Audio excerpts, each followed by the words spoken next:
tous, ravi de pouvoir vous retrouver pour cette 16e conférence SI-SAMU.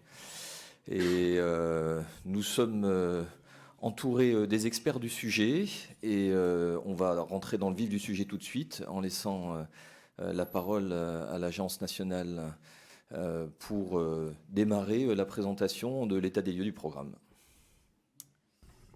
Merci beaucoup. Donc, moi, je me présente. Pour ceux qui ne me connaissent pas, je suis Annie Prévost, donc, la directrice de l'Agence du numérique en santé. C'est nous qui opérons le SI-SAMU. Vous avez peut-être entendu parler de nous, une petite agence qui gagne à être connue. Donc, moi, je vais vous parler un peu de... C'est ce que je disais, je vais vous parler un peu de moi et de l'histoire sur ce programme. Moi, je suis arrivée à l'agence en 2019. Alors, depuis 2019, le SI-SAMU et l'agence... Et le programme, ça n'a pas été un long fleuve tranquille. Hein. On a eu, quand je suis arrivée, on avait un audit de la DINUM. On en a un nouveau aujourd'hui. On a démarré le premier SAMU, me semble-t-il, à Mulhouse en pleine période de Covid en 2020.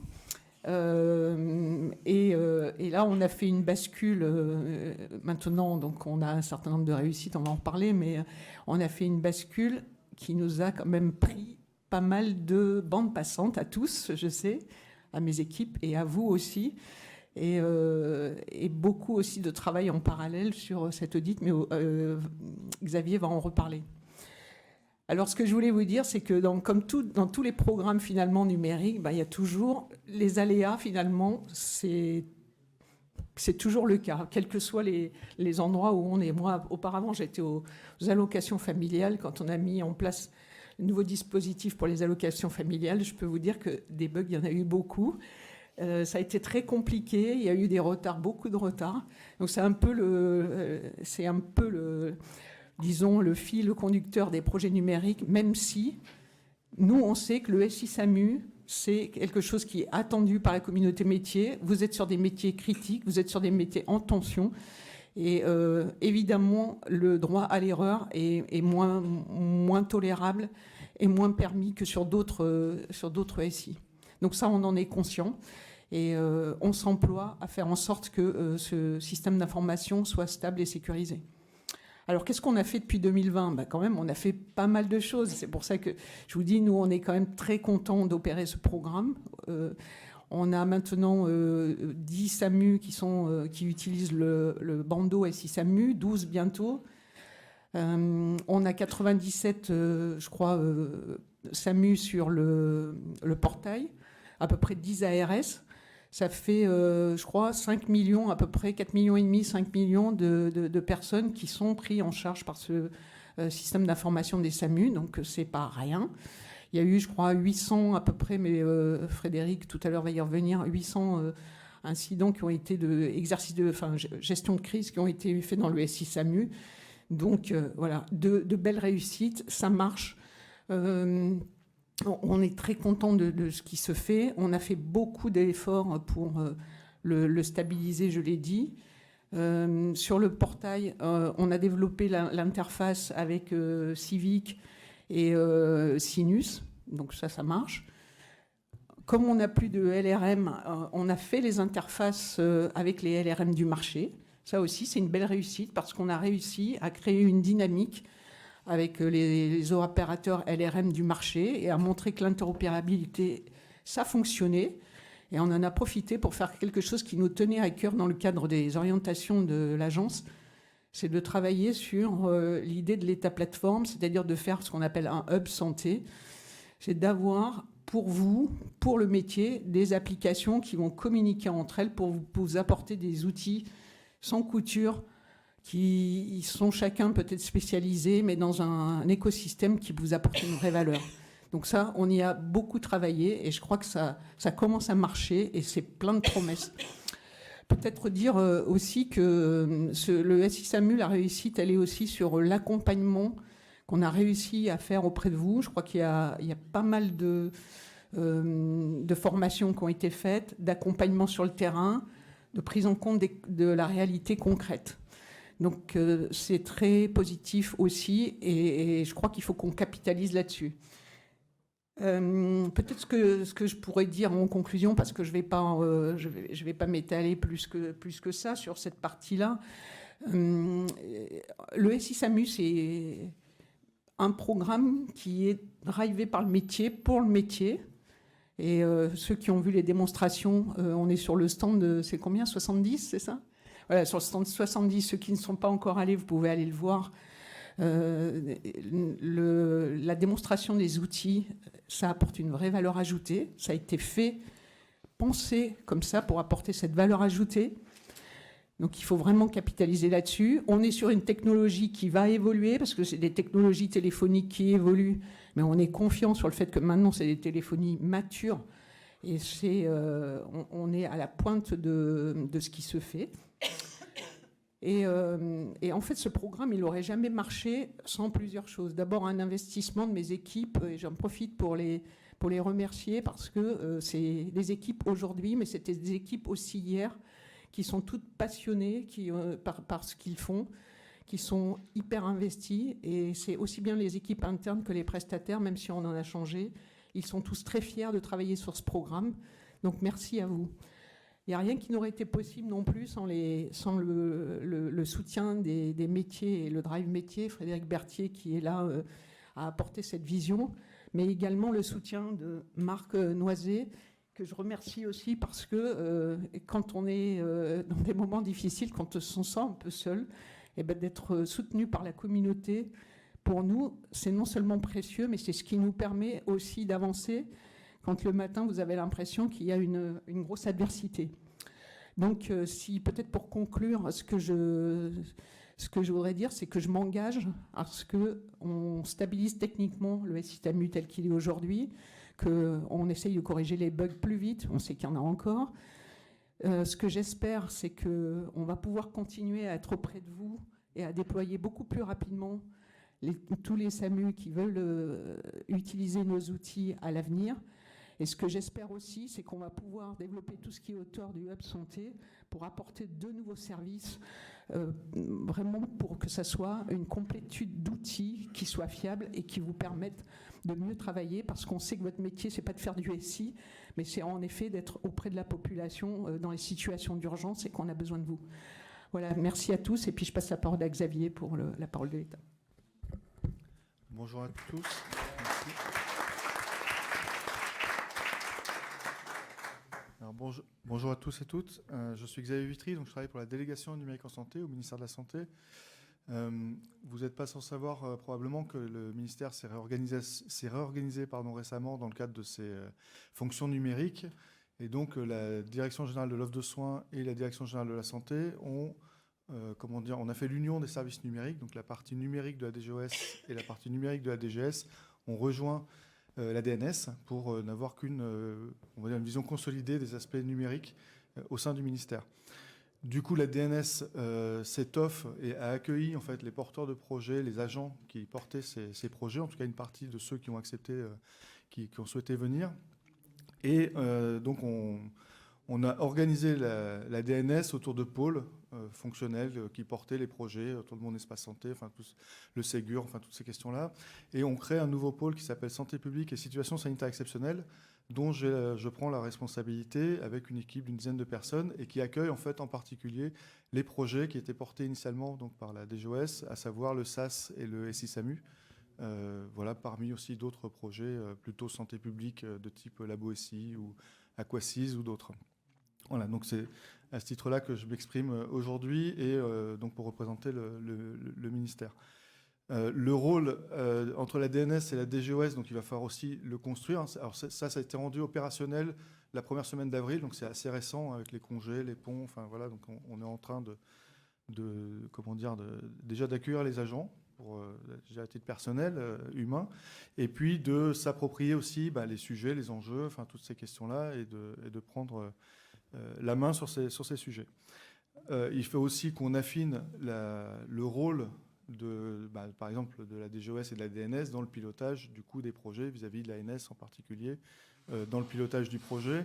La DGOS étant garante de la vision stratégique du ministère et du métier, et nous de mettre en œuvre cette vision et d'accompagner l'ANS dans la mise en œuvre de ce projet et dans une vision consolidée de la feuille de route du numérique en santé, puisque évidemment ça s'insère, le SISAMU est évidemment un programme très important, mais qui s'insère dans un écosystème du numérique en santé, donc, dont la DNS est garante de son organisation.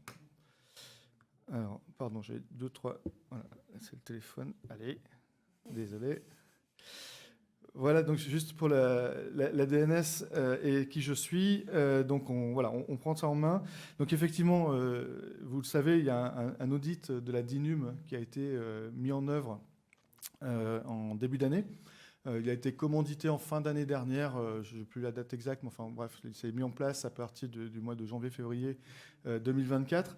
Alors, l'audit en cours de la DINUM porte exclusivement sur le bandeau téléphonique. C'est-à-dire que le programme SISAMU, c'est un programme, comme l'a dit Annie, et comme vous le savez, qui comporte plusieurs projets, hein, le santé, enfin, et différentes choses. Et donc, le programme SI Santé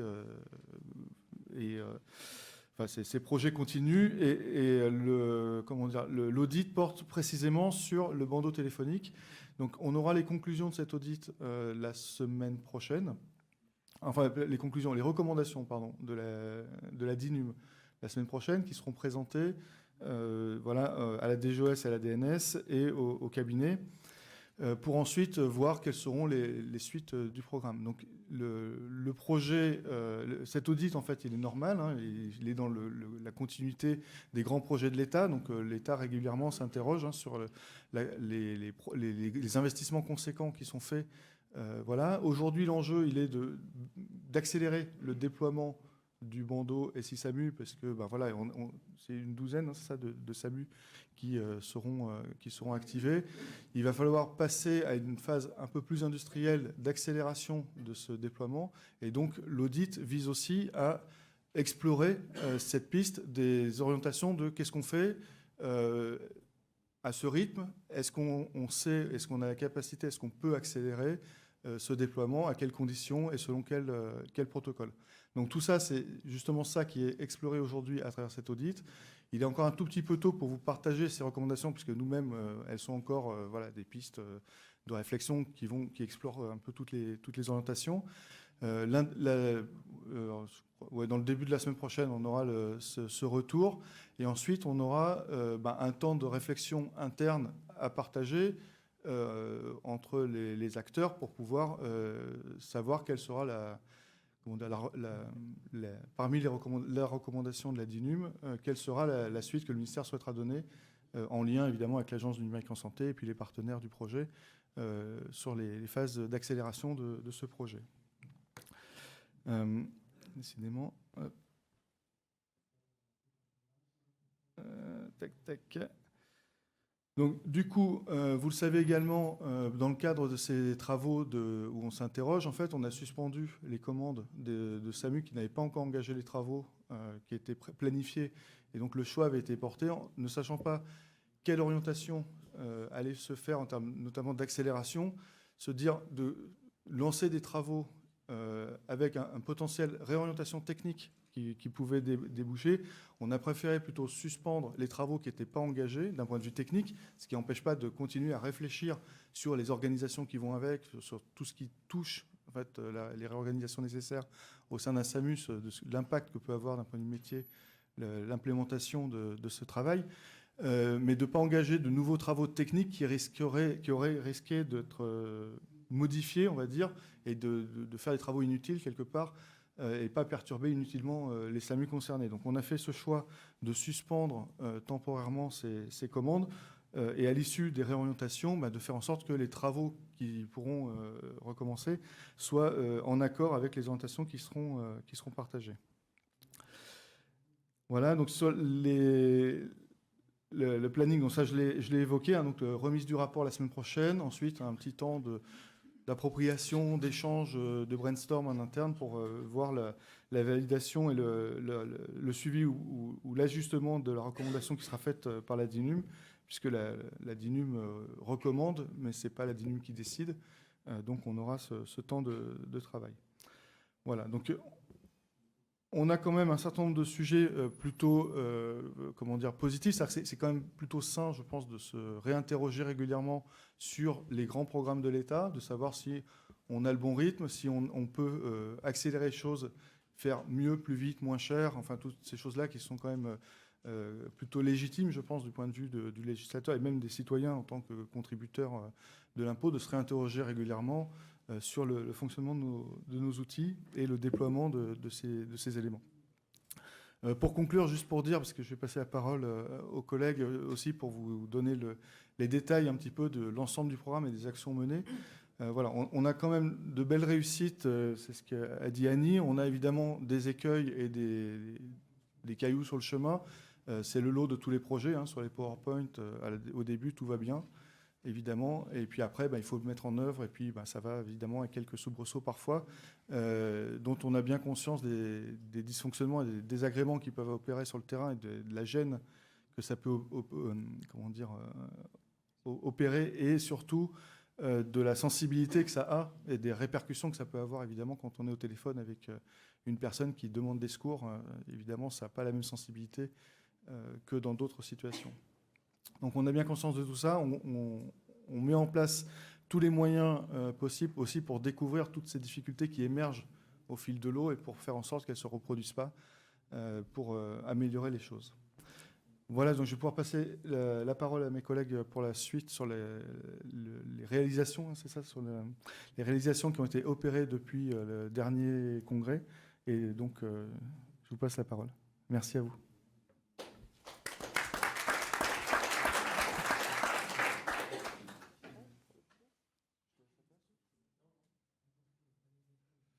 Mais restez là, Annie.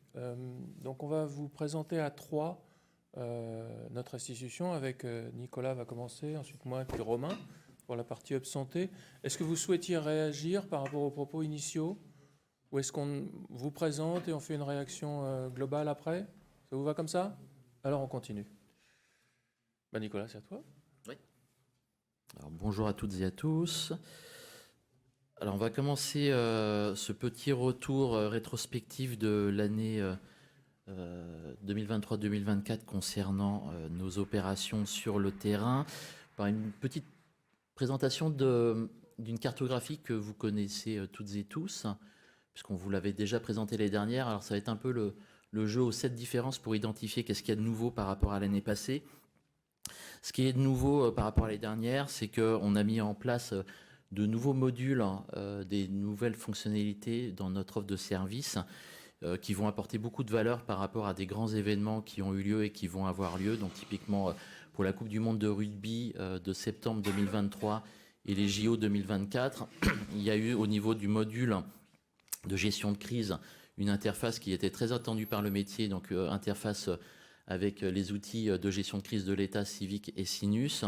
On a également enrichi notre outillage de gestion de crise avec un enrichissement de la gestion patient en situation de crise avec l'épisode de régulation médicale et puis un module de résilience bloc-notes qui est aujourd'hui opérationnel dans plus de 70 SAMU, mais je reviendrai dessus un petit peu ultérieurement. Sur le bandeau de communication par rapport à l'année passée, je ne vais pas rentrer sur cette planche sur des aspects fonctionnels, mais sur un module qui est aujourd'hui déployé dans quelques SAMU et qui permet d'outiller des projets métiers. Je parle de la régulation à distance, dont je parlerai un petit peu plus dans les planches d'après. Et puis également ce qu'on a concrétisé et qui se voit aujourd'hui sur cette planche, l'interface avec les logiciels de régulation médicaux.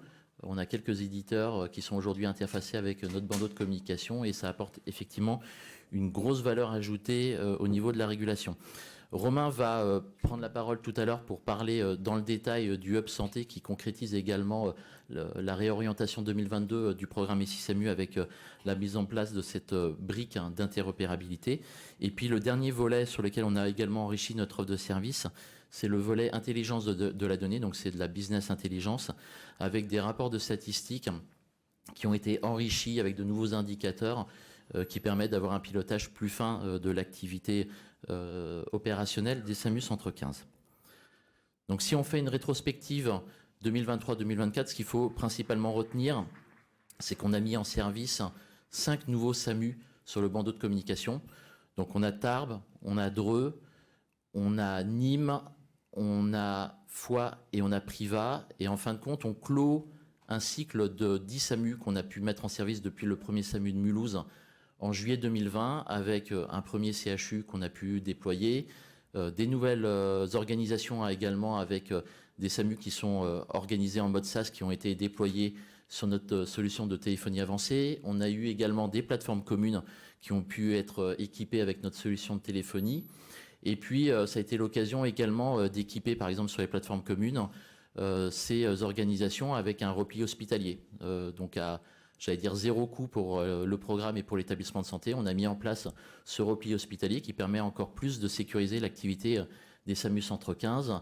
On a également, par effet d'aubaine, équipé le CEFARM de Nîmes, donc ce qui nous permet également de faciliter la formation des utilisateurs. Et le CEFARM de Nîmes est le repli du SAMU 30 en cas de problème. Il a été utilisé tout récemment dans le cadre des travaux et de la refondation architecturale du SAMU 30. Ce repli au CEFARM a été utilisé pour justement faciliter les travaux, et tout ça, ça a été fait avec une grande facilité, justement par le fait que notre téléphonie avancée, elle équipe la salle de régulation et le CEFARM, et les équipes ont pu être redéployées sur le CEFARM le temps des travaux. Ça a été très facilitant pour le SAMU.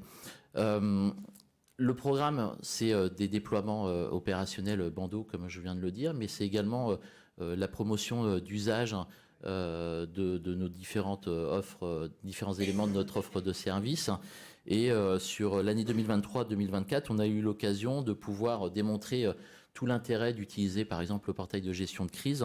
On a eu l'occasion d'être invité à la semaine européenne de l'e-santé qui se déroulait à Rennes. On a pu justement, avec l'aide de Louis Soula au SAMU 35, présenter tout l'intérêt de l'utilisation des outils de gestion de crise dans une démarche de pilotage d'une crise au niveau zonal, par exemple. On a également travaillé de concert avec le métier à la production d'une doctrine d'utilisation des outils numériques pour la Coupe du Monde de rugby 2023. C'était en septembre dernier, et quasiment tous les SAMU qui étaient concernés par l'événement ont utilisé à plein les fonctionnalités de la gestion de crise, de la gestion patient. Ça a été aussi l'occasion pour nous de transmettre des informations opérationnelles à Santé publique France, pour assurer la veille syndromique. Aujourd'hui, on est dans une dynamique de pouvoir poursuivre sur cette lancée avec les JO 2024, puisque tous les SAMU qui sont concernés sont en ordre de bataille pour utiliser massivement nos outils, avec une doctrine qui a été adaptée par rapport au RITEX Coupe du Monde de rugby.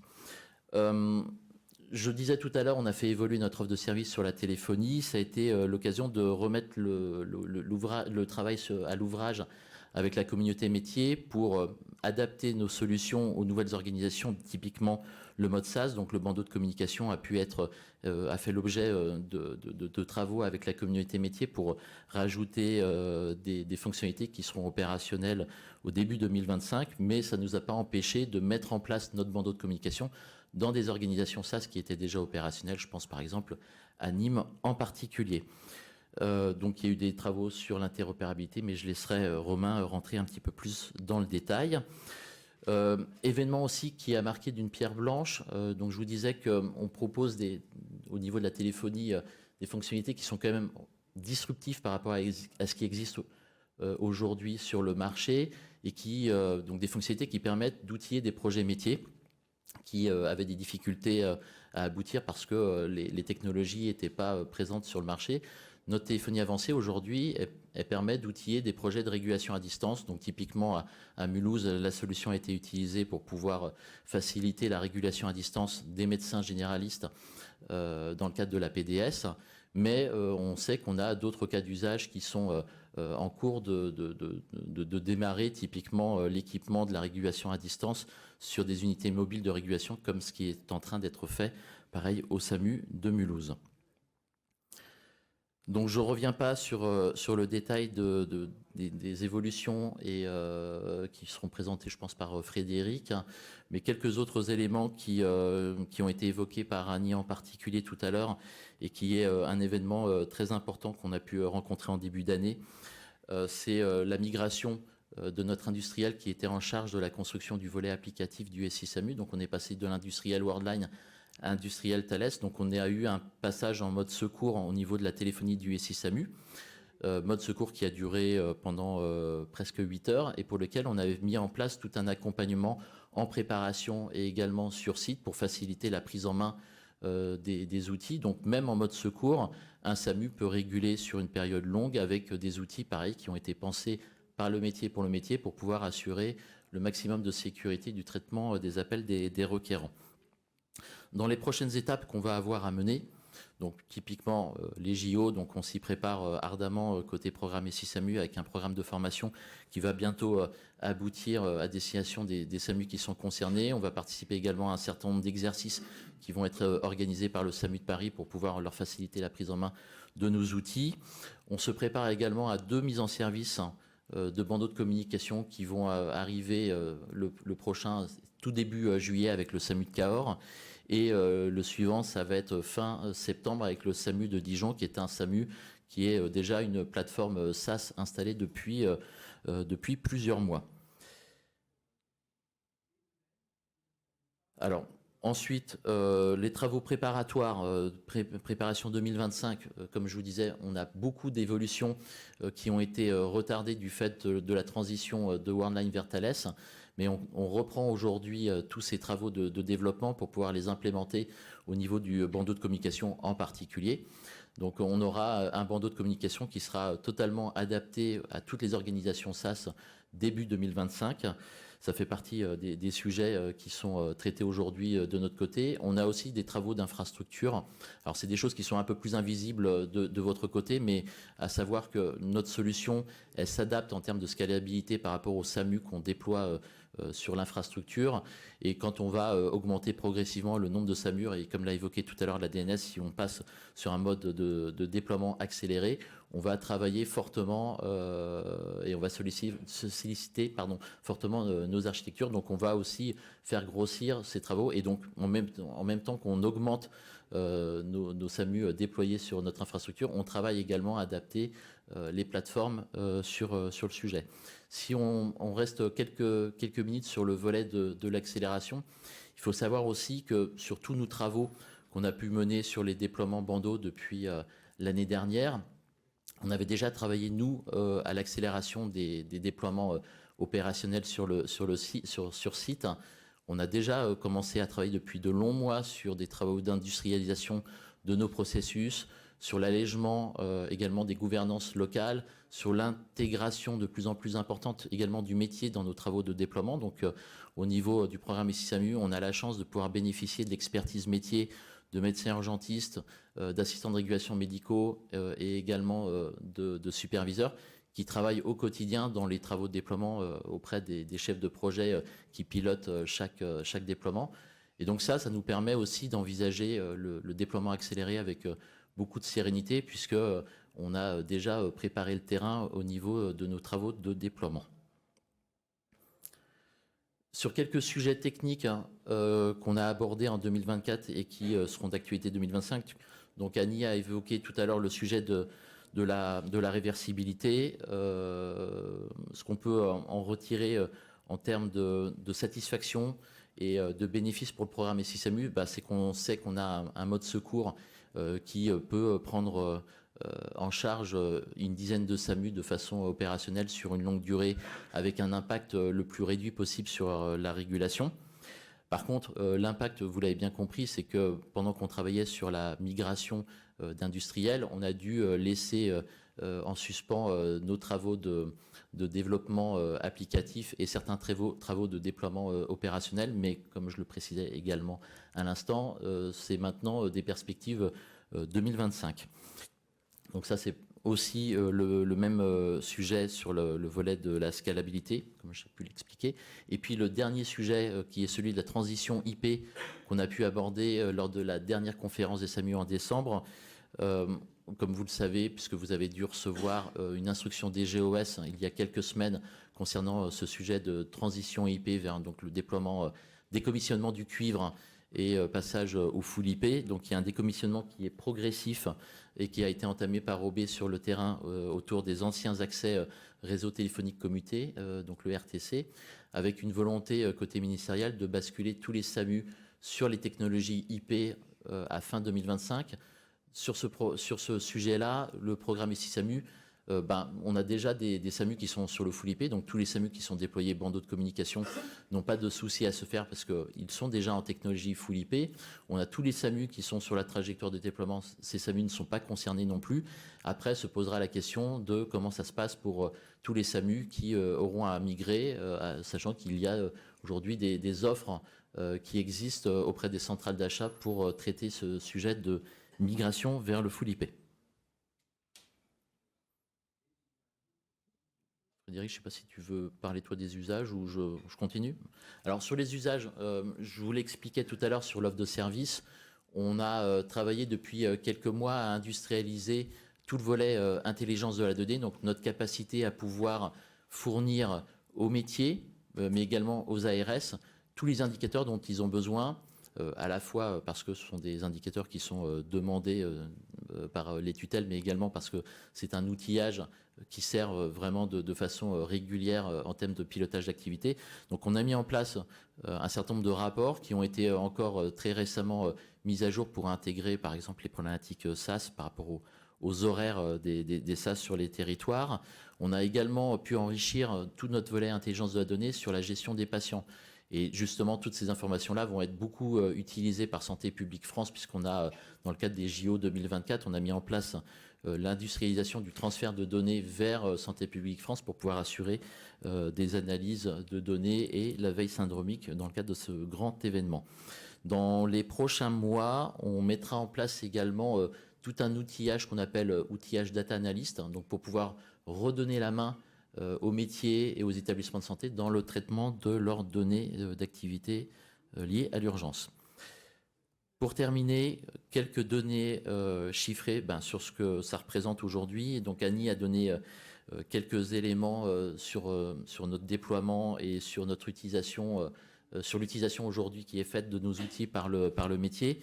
Donc il faut retenir que 97 SAMU sont utilisateurs du portail SI SAMU.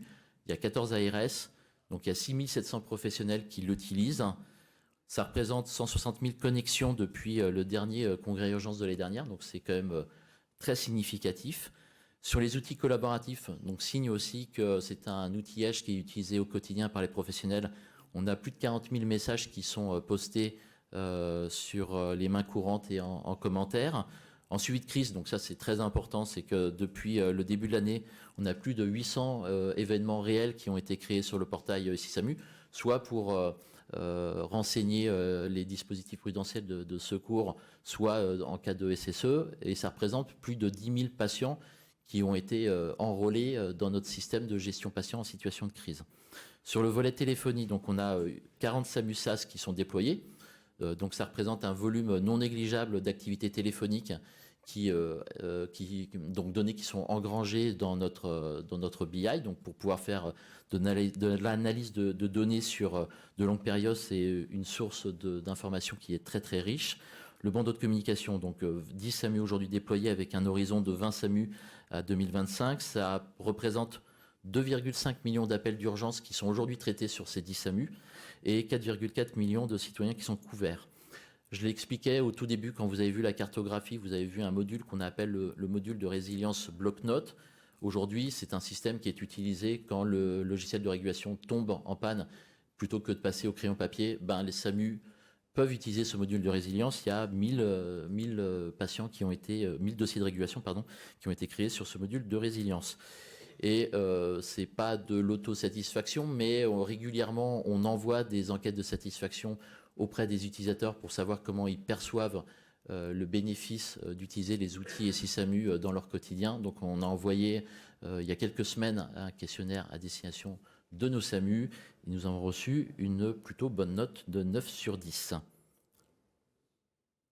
Donc voilà quelques représentations des rapports SI SAMU que vous pouvez voir.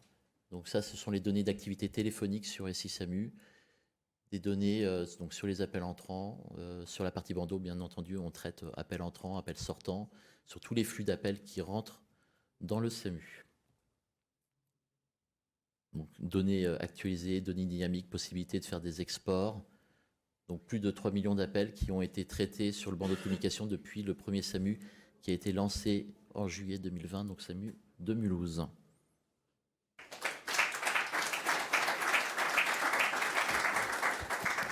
Merci Nicolas. Donc on passe à la partie fonctionnelle et utilisation et périmètre fonctionnel. Donc je reviens sur cette diapositive pour dire qu'on ne va pas parler aujourd'hui des problématiques de téléphonie, d'outillage, parce que, on est en train de construire ça, que toute la partie paramétrage pour utiliser le bandeau de communication dans un mode SaaS aujourd'hui est disponible. La preuve en étant, par exemple, le SAMU de Nîmes qui est en production et qui est un SaaS authentique.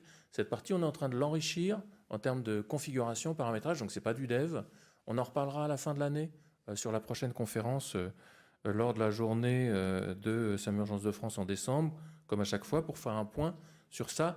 Et les enjeux SaaS, en fait, vont dépasser vos SAMU parce qu'il y a des sujets d'articulation et d'entraide que là, du coup, on va mettre dans le cadre du dev et des prochaines choses qu'il faudra arbitrer avec vous. Puisque toute la partie configuration, par exemple, on l'a faite, comme a rapporté Nicolas, au travers d'ateliers. Et donc, on sait maintenant, au niveau national, ce dont ont besoin tous les SAS, par exemple, celui de Marseille ou celui de Lyon. Donc, la téléphonie sera pour la prochaine fois. Et on va se concentrer sur la partie collaborative, gestion de crise, pour rappeler des choses et appuyer sur les points importants. Donc c'est vrai que le module important, c'est la partie gestion de crise, et je rappelle toujours cette diapositive parce que c'est vraiment un entrant qui est partagé avec vous. C'est que, et on le sait maintenant depuis 2015, c'est évident, tout ce qui n'est pas utilisé au quotidien ne fonctionne pas en gestion de crise. On ne sait pas, on n'a pas les accès, etc. Donc nos efforts constants, c'est de mettre à disposition des outils qui sont utiles dans votre quotidien. Parce que vous n'allez pas utiliser, et c'est pour ça que Annie le rappelait à juste titre, c'est un programme métier. Alors bien sûr, le métier ne fait pas la pluie et le beau temps, ne va pas. Il y a des choses qui ne sont pas réalisables, mais c'est les entrants métiers qui font que ça a du sens. Et donc vos retours, de la même manière, sont importants. Et à chaque fois, on gravit des marches. On a gravi une marche avec la Coupe du Monde de rugby, pour laquelle on a déjà fait un retour d'expérience, et on va arriver à une autre marche que sont les Jeux Olympiques. Alors les Jeux Olympiques, on est déjà dedans, hein. Parcours de la flamme, c'était le début, c'est les périodes d'initialisation, une utilisation remarquable en Provence-Alpes-Côte d'Azur sur l'arrivée de la flamme, et vous pouvez regarder au travers des rapports ce qui a été fait. Et puis ça progresse, mais dans 50 jours, c'est la cérémonie d'ouverture. Donc c'est dans très très peu de temps en fait. Donc l'usage passe aussi par la formation. On essaye de mettre à votre disposition beaucoup de choses différentes. Donc on vous accompagne à la demande, on est disponible, on essaye de répondre au plus tôt. On met à votre disposition des documents, de la documentation informatique sous forme de PDF. Il y a un site de formation qui est à votre disposition quand vous êtes connecté sur le portail, où vous pouvez tous aller sur ce site de formation, où vous voyez qu'il y a les webinaires, de la documentation papier, des petites vidéos qui vont être vos supports quand vous en avez besoin. Et puis si un autre mode est plus, vous voulez plus être dans l'interaction, eh bien on fait des sessions interactives au moins une fois par mois. Les sessions sont annoncées sur sisamu.org. Vous avez toujours la date et le lien pour vous connecter. Maintenant, on a mis le lien pour tout le monde pour que ce soit plus facile. Donc oui, formez-vous, donnez-nous vos difficultés, écrivez-nous. C'est pour ça qu'il y a un onglet sur sisamu.org. Si vous ne savez pas à qui écrire, vous utilisez ce formulaire et on vous répondra ou vous réorientera. Et puis, le sisamu.org qu'a présenté également Nicolas, qu'on représente à chaque fois, c'est vraiment votre banque de liens utiles, interactives, sur lesquels vous allez toujours trouver le lien qui vous sert. Donc, mettez-le en page de démarrage, parce que derrière, vous avez les liens vers les les outils de l'État, le dossier médical, le DMP, hein, pour ceux qui régulent. Il y a tous les antécédents des patients maintenant, hein, de manière très importante. Donc c'est pour ces patients-là que c'est le plus important, mais aussi l'outillage. Et quand vous êtes connecté au portail SI-SAMU, si vous avez choisi de vous connecter en mode carte, qu'elle soit physique ou virtuelle, eh bien à ce moment-là, vous pouvez utiliser, grâce à ProSanté Connect et au Ségur du numérique, une authentification partagée. Alors, on reviendra sur les cartes. Vous pouvez avoir une page qui vous est personnelle. Là, je vous montre celle de mon SAMU, puisque j'y travaille. Et donc, j'utilise les outils comme vous. Et donc, vous voyez qu'on peut référencer des liens qui vous amènent sur des pages particulières. Donc, nous, on a fait le choix d'aller directement dans la bibliothèque en cas de situation sanitaire exceptionnelle et d'avoir tous nos outils dans la bibliothèque SI-SAMU. Vous pouvez aussi sécuriser votre bibliothèque institutionnelle en y mettant vos documents, ce qui vous permet d'y accéder en mobilité. Donc ça, c'est vraiment vos espaces de liberté. On paramètre vos pages en fonction de vos besoins. Et si vous n'avez pas de besoin particulier, vous pouvez utiliser le site généraliste de sisamu.org. Et il y a une page qui donne les nouveautés. Donc ça vous permet de bénéficier de ce que chaque SAMU a pu mettre en place, puisqu'on est sur un programme collaboratif. On n'est pas du tout sur quelque chose qu'on fait pour chaque SAMU. On fait bien sûr pour chaque SAMU, mais on en fait bénéficier tous les autres. Donc à chaque fois que vous avancez dans une direction, les autres avancent dans la même direction. Donc se connecter au portail SI-SAMU, aujourd'hui, c'est que Firefox. On sait que ça vous pose des problèmes. On sait que vous avez besoin de Chrome. Donc ça, on va étudier ça très sérieusement dans la prochaine commande. On ne fait les promesses que sur ce qui est commandé. Donc ce n'est pas encore commandé. Mais c'est un vrai enjeu. Il y a deux enjeux, Chrome et la mobilité avec Android. On le sait, mais on va commencer par Chrome. Hors téléphonie, que pour les usages collaboratifs et gestion de crise. Connectez-vous avec vos cartes de professionnels, commandez-les. Nicolas vous aidera à identifier, il le fait très régulièrement, les personnes qui sont habilitées à faire les commandes. On sait maintenant, par exemple pour les assistants de régulation médicale, qu'on peut configurer le mail et le téléphone portable de tous les agents. Donc demandez à vos administrateurs TOM d'enrichir ce qui est déclaré.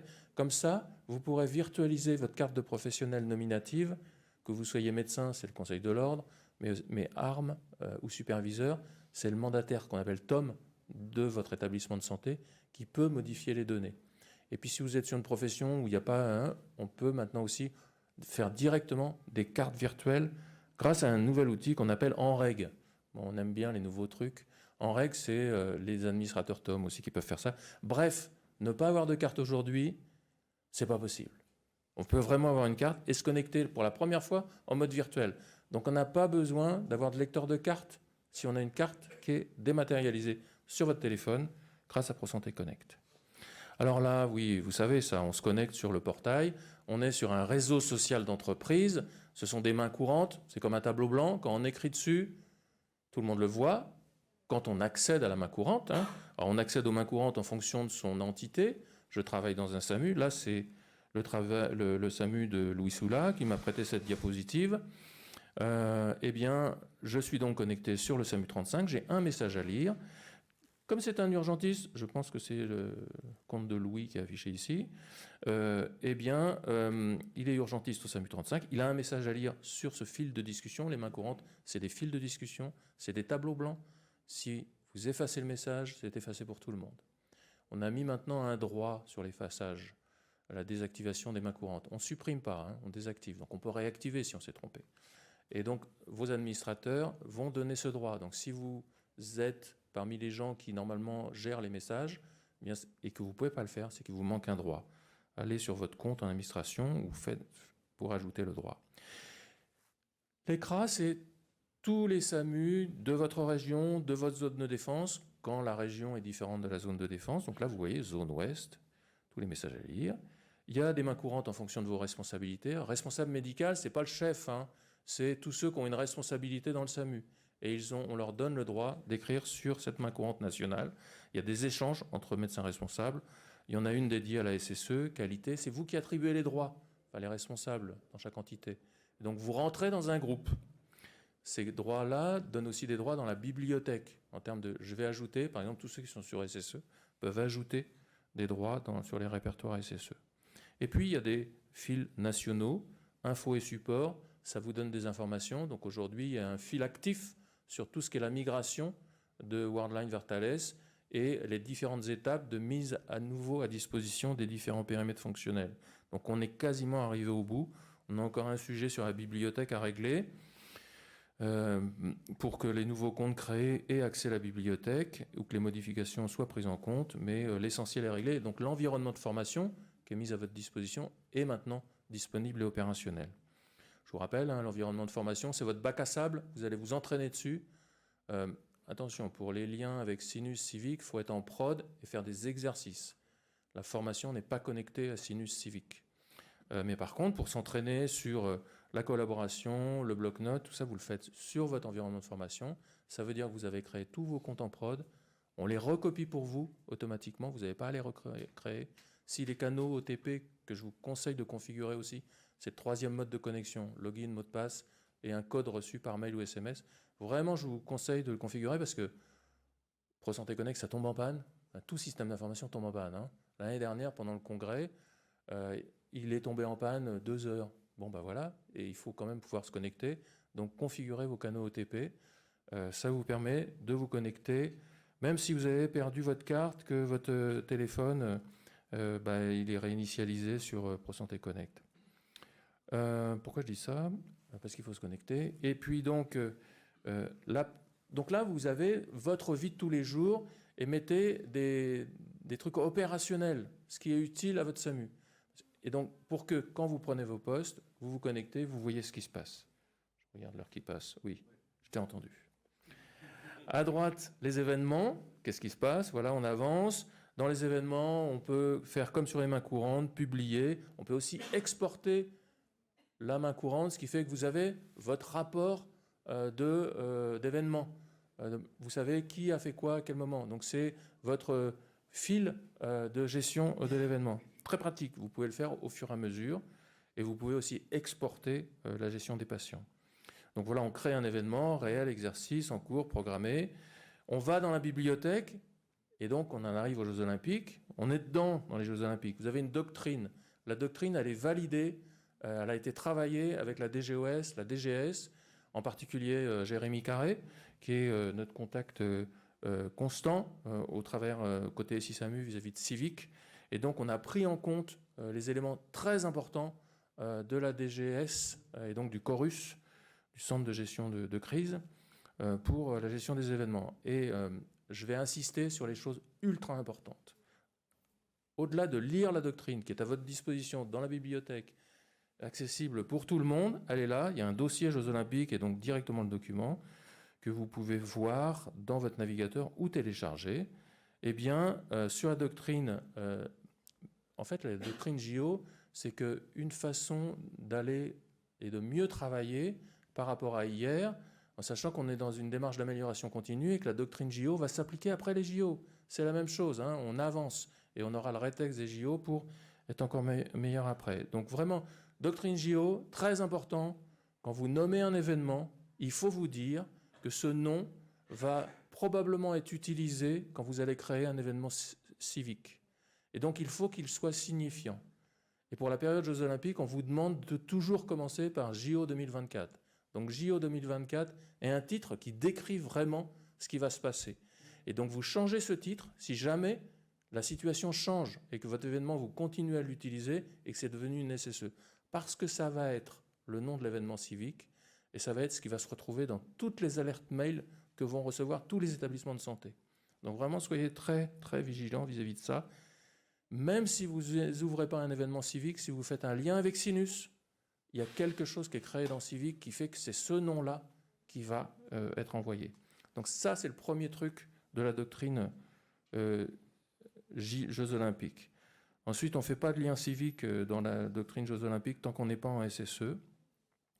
Si on bascule en SSE, bien sûr, on peut faire le lien avec un ou plusieurs événements Sinus et ouvrir l'événement civique. Vraiment, il faut que vous soyez coordonnés avec votre ARS, les responsables, pour identifier les différents événements que vous allez prendre en compte.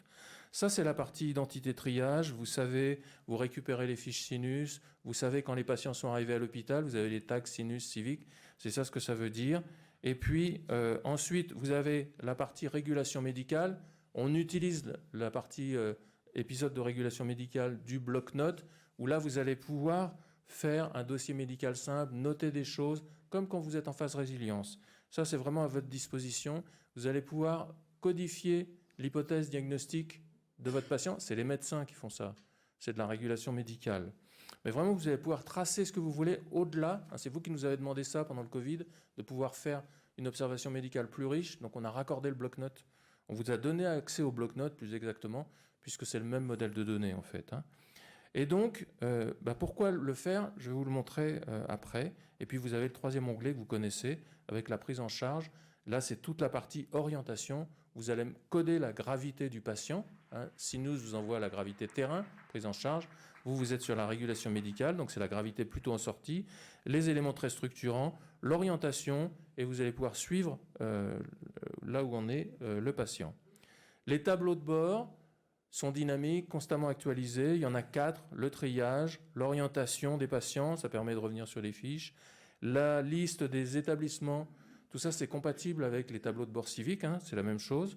Mais là vous avez un dimensionnement constant. Et puis surtout le dernier, qui est le truc le plus important et le plus utile pour tous ceux qui font de la gestion opérationnelle médicale de l'événement, celui qui est le tableau de bord état de la prise en charge, où le médecin orientateur, évacuateur, celui qui pilote la crise sur le plan médical, va savoir où on en est par rapport à toutes les localisations de prise en charge de patients, l'état du patient en termes de prise en charge, et donc il va savoir combien il a de patients en attente d'orientation, en attente d'évacuation. Et ce sont ces éléments-là que vous allez pouvoir récupérer pour les injecter dans SI Orsan, qui est un nouveau système d'information, qui lui a plusieurs objectifs, dont un qui est de faire du dimensionnement capacitaire et de vous dire, par rapport à tous les patients que vous avez à prendre en charge, ici c'est un exercice tuerie de masse à la Beaujoire, où il y a plus de 300 patients, évidemment ça ne marche pas dans les LRM aujourd'hui. Et donc par rapport à tous ces patients, SI Orsan va vous dire, compte tenu de tout ce qu'il sait faire, eh bien, ton patient, voilà les services qui sont disponibles et que tu peux choisir. Et vous allez noter les orientations dans SI SAMU. Donc aujourd'hui, l'articulation SI SAMU, SI Orsan, elle est en cours de construction. Les Jeux Olympiques sont un ressort dynamisant. Évidemment, on ne fait pas ce qu'on voudrait faire. On voudrait tout automatiser tout de suite. Donc aujourd'hui, ce n'est pas possible. Mais par contre, on essaye d'implémenter dans la prochaine version. Alors c'est en cours de développement, donc c'est assez compliqué de vous dire ce qui va être disponible dans 50 jours, puisque ça n'a pas encore été livré. Ça a été commandé, c'est en cours de dev, ce n'est pas encore recetté, mais a priori, on devrait avoir la possibilité d'exporter depuis l'événement SI SAMU toutes les données médicales qui sont dans l'événement, donc la liste de tous vos patients, avec y compris les orientations ou pas, les gravités des patients, le damage control, etc., et la charge en soins et l'hypothèse que vous avez, ce qui derrière va dire j'ai un patient qui a un trauma crânien et donc qui pourra être exploité dans SI Orsan par exemple, ou qui pourra être exploité ailleurs, je vais vous le montrer. On va essayer de donner à disposition des médecins, des SAMU de zone, la possibilité d'administrer les événements auxquels ils sont attachés. Aujourd'hui, vous savez qu'il n'y a que le SAMU qui a créé l'événement qui peut l'administrer. Mais le SAMU de zone a un rôle particulier et à partir du moment où il est associé à l'événement, il doit pouvoir aussi aider la SAMU qui a créé.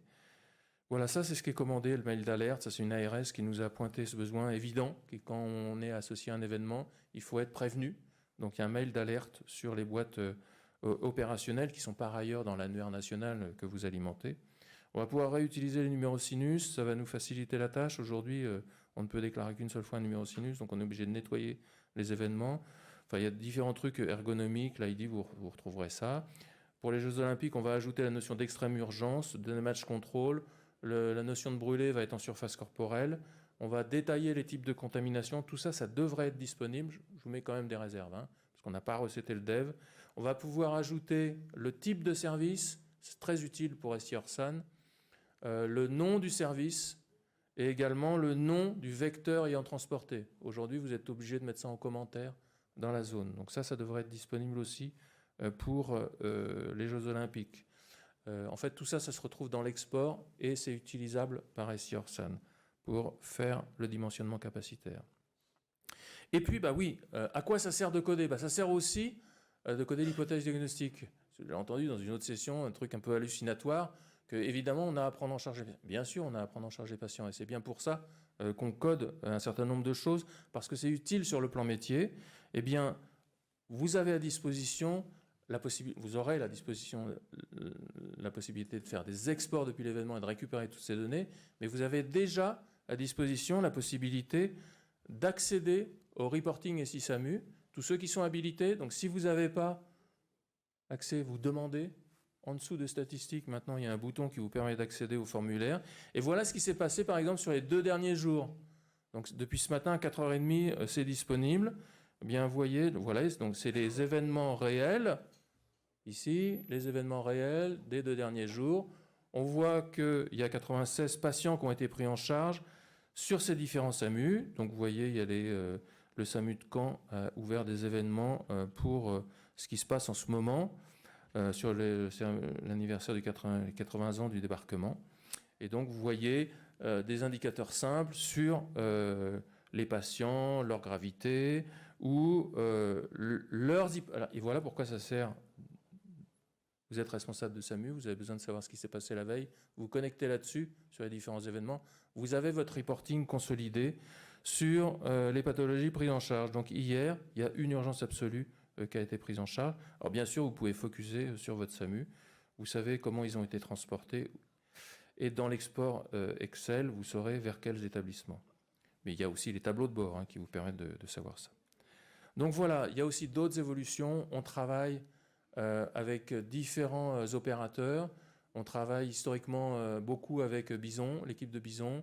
On travaille aussi avec l'équipe de Mencorn pour connecter au portail SI-SAMU, qui est un outil qui va vous permettre d'habiliter les agents.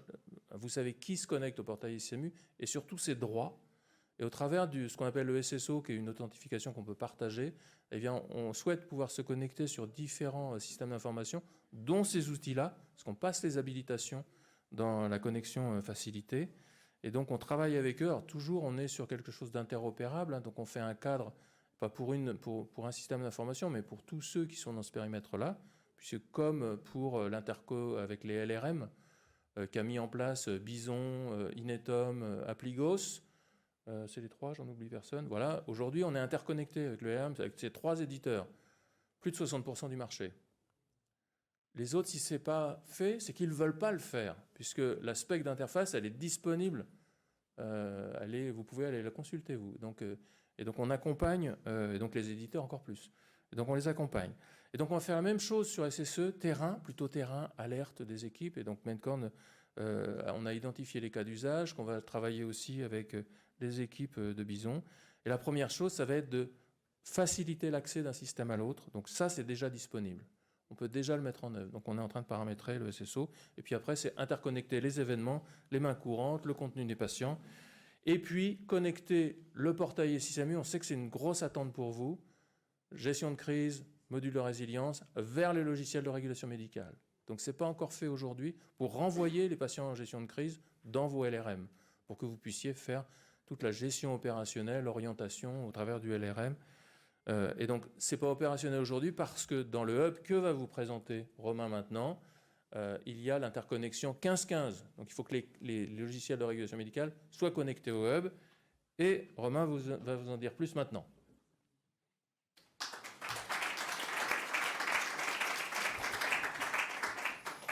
Bonjour, très belle transition, merci Frédéric. Petit point juste sur l'interface LRM. Il y a aussi Scriptal qui veut la développer, c'est juste qu'il nous manque encore des environnements pour pouvoir faire les travaux avec eux, mais ils veulent aussi faire l'interface Bandeau LRM. Donc du coup, bonjour à tous, moi c'est Romain Fouillant, je suis responsable de projet sur le SI-SAMU sur la partie Hub Santé, dont je vais vous faire une petite présentation à l'instant. Donc un peu de contexte, plusieurs d'entre vous ont probablement déjà vu ces slides, mais en fait, il y a eu une réorientation du programme, comme vous le savez très bien, en 2022, avec l'arrêt du LRM national, et donc du coup, la transition pour le programme, pour renforcer, moderniser et accompagner les SAMU. Et donc dans ce cadre-là, il y avait un fort besoin d'interopérabilité, d'uniformisation aussi des échanges, et de lien en fait entre tout l'écosystème. Et donc le Hub Santé a été lancé par la DGOS dans cette optique-là de pouvoir interopérer et fédérer tout l'écosystème. Et donc le projet est assez récent, il a été lancé en janvier 2023, donc début d'année dernière, et il a pas mal avancé depuis, notamment avec un bel effort et un bel engagement aussi de SAMU pilotes et d'éditeurs avec qui on arrive à avancer sur ces liens. Donc la situation initiale dans laquelle on a créé le Hub Santé, c'est qu'en fait on s'est rendu compte qu'il y avait beaucoup d'échanges dans les SAMU, il y avait des échanges externes, donc entre un SAMU et ses partenaires externes, donc ça peut être d'autres SAMU, ça peut être les pompiers de son département, le CNR 114, les centres antipoison, mais aussi des échanges internes, donc dans un même SAMU avec ses différents logiciels, donc son LRM, son logiciel de tablette et d'intervention, ses gestions d'ambulancières, etc. Et donc tous ces échanges, ils sont parfois outillés, mais quand c'est le cas, c'est des liens existants qui sont très hétérogènes, qui vont dépendre à la fois de l'éditeur qui l'a implémenté. Pour un même éditeur, ça peut dépendre de la région et du SAMU dans lequel c'est déployé. Et donc du coup, on a des difficultés à chaque connexion parce qu'il faut refaire ces liens et ils ne peuvent pas vraiment être étendus massivement à l'échelle nationale. Et les alternatives, quand il n'y a pas ces liens, sont assez coûteuses parce que pour les liens externes, en fait, c'est des appels entre les différents acteurs. Ça veut dire qu'on doit appeler le SAMU partenaire avant de lui passer, enfin, pour lui passer le dossier, ou entre les logiciels internes, des copier-coller, mais donc qui ne sont pas structurés. Et donc la situation cible, c'est ce qu'on voit à droite. C'est en gros une situation en étoile avec le Hub Santé qui est le point de pivot, le point central auquel tous les autres logiciels vont pouvoir se connecter et s'en servir pour adresser des messages à leurs partenaires. Donc là en fait par exemple le SAMU il n'a pas besoin d'être connecté à tous les autres acteurs, il se connecte seulement au Hub Santé et il pourra lui indiquer à qui il veut envoyer des messages. Donc là, on a une petite slide qui va pouvoir illustrer ça de façon plus visuelle. Mais avant, deux points, enfin un point très important, c'est que le Hub Santé, c'est vraiment deux choses, deux grands piliers. Le premier, c'est une plateforme technique. Donc c'est là en fait le socle technique qui va permettre d'échanger les messages.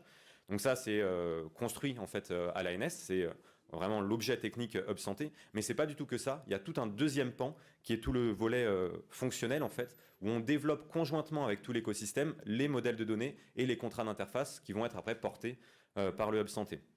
Et donc là, c'est vraiment être capable de bien identifier les besoins métiers, les données qu'on va vouloir s'échanger et s'assurer auprès de tout l'écosystème, donc à la fois les métiers avec des SAMU pilotes qui travaillent avec nous et les éditeurs pour la partie implémentation, que ça correspond aux attentes de tout le monde. Et donc une fois qu'on a pu faire ça, en fait, on arrive dans la situation qu'on voit à l'écran avec un logiciel A, par exemple, tout à gauche, qui veut pouvoir communiquer avec un partenaire. Donc c'est le SAMU, par exemple, qui veut envoyer un message aux pompiers. Et au milieu, on a le Hub Santé. Donc le SAMU va pouvoir, par son LRM, déposer un message sur le Hub Santé. Et donc il a vraiment un seul point d'entrée. Il n'a pas besoin de savoir où retrouver les autres. Il dépose juste, comme dans une boîte aux lettres, le message qu'il veut envoyer sur le Hub Santé. Et là, nous, côté Hub Santé, on va pouvoir lire le message, s'assurer qu'il est conforme au modèle qu'on avait validé tous ensemble pour que tout le monde parle bien la même langue. Si c'est le cas, on va le prendre, on va lire le destinataire qui a été renseigné par le logiciel et on va l'envoyer directement au destinataire qui lui aussi a sa boîte aux lettres sur le hub, qui va pouvoir du coup récupérer le message, l'exploiter et renvoyer un message en retour qu'on appelle acquittement de réception finale qui permet de s'assurer, en fait, de confirmer à l'expéditeur que son message a bien été délivré. Donc ça, l'intérêt de tout ça, c'est vraiment qu'en fait les modèles sont uniformisés. Donc là, le logiciel A juste à déposer sur le Hub Santé, à dire à qui il veut l'envoyer, et ça pourrait être envoyé à tous ses partenaires de la même façon. Il n'y a pas besoin de redévelopper le lien à chaque fois qu'on veut échanger avec un nouveau partenaire. Et après, si vous voulez plus d'informations, d'autres démonstrations et d'autres enregistrements, toutes les présentations qu'on fait sont disponibles sur le site web hub.isanté.gouv.fr, où vous pouvez aussi taper Hub Santé webinaire sur Internet et vous tomberez du coup sur tous les enregistrements et les slides pour vous servir de support et pouvoir aussi partager avec d'autres interlocuteurs. Et pour conclure, un petit point sur les périmètres qui sont actuellement travaillés sur le Hub Santé. Donc il y en a 4. Le premier, c'est le socle technique, donc c'est toute la construction technique de la plateforme. Ça, on avait commencé à mettre en place la plateforme dès avril 2023. C'était une plateforme vraiment embryonnaire, mais pour permettre aux éditeurs d'avancer et de faire des tests de raccordement assez tôt dans les travaux. Depuis, elle a été auditée en début d'année avec un audit de sécurité et une analyse de risque. On a fait une pré-homologation et on a la vraie homologation en septembre pour pouvoir faire la mise en production à une échelle plus massive suite à ça. Sur cette partie technique, il y a aussi beaucoup de raccordements et de travaux et d'accompagnement qui a été fait avec les éditeurs de LRM qui sont très engagés dans la démarche. Et on a aussi lancé plus récemment les travaux avec des éditeurs de tablettes SMUR. Donc là, maintenant, on a des raccordements opérationnels avec 5 éditeurs de LRM et des discussions avancées avec le 6e et 2 éditeurs de tablettes SMUR qui sont aussi raccordés donc sur la plateforme de bac à sable et avec lesquels on va pouvoir lancer les pilotes, comme je vais le présenter juste en dessous. Donc ça, c'est vraiment le socle technique. Ce qui est vraiment crucial, c'est ce qu'on voyait tout à l'heure, c'est que le socle technique, il est fait une seule fois et après, il peut permettre de porter tous les liens fonctionnels et tous les interlocuteurs que l'on veut. Et donc notamment là on a commencé avec 3 liens fonctionnels. Le premier historique pour le Hub Santé, c'était le lien 15 Nexis, donc le lien avec les pompiers, parce que les pompiers, donc la NSC, Agence du numérique de la sécurité civile, déploie le logiciel Nexis au niveau national pour un logiciel central pour les SDIS. Et donc, quand il y a le déploiement de ce logiciel dans un SDIS, il faut garder le lien 15-18 s'il est déjà existant. Et donc, du coup, ce lien passe par le Hub Santé. Pour ce périmètre, on avait fait des spécifications qui étaient isopérimètres avec les liens 15-18 existants dès novembre de l'année dernière, donc 2023. Et on est en train de continuer les travaux avec Inetom pour le SAMU pilote, qui est le SAMU 44, avec des tests qui arrivent entre le SAMU, enfin l'éditeur en tout cas, probablement au SAMU, et le SDIS avec Nexis pour la fin du mois de juin. Les autres éditeurs, on les a fait basculer sur d'autres liens parce qu'il y avait eu des petits retards sur les déploiements côté Nexis et donc on ne voulait pas immobiliser les éditeurs, mais on a bien un pilote, un SAMU pilote par éditeur sur ce lien-là. Après, du coup, le deuxième lien qu'on a lancé en parallèle, qui est un lien vraiment central pour le métier, c'est les échanges 15-15, donc les échanges entre SAMU. Ça, on a fait des ateliers métiers donc de octobre à mars, avec 10 SAMU pilotes en France qu'on avait regroupés par zone.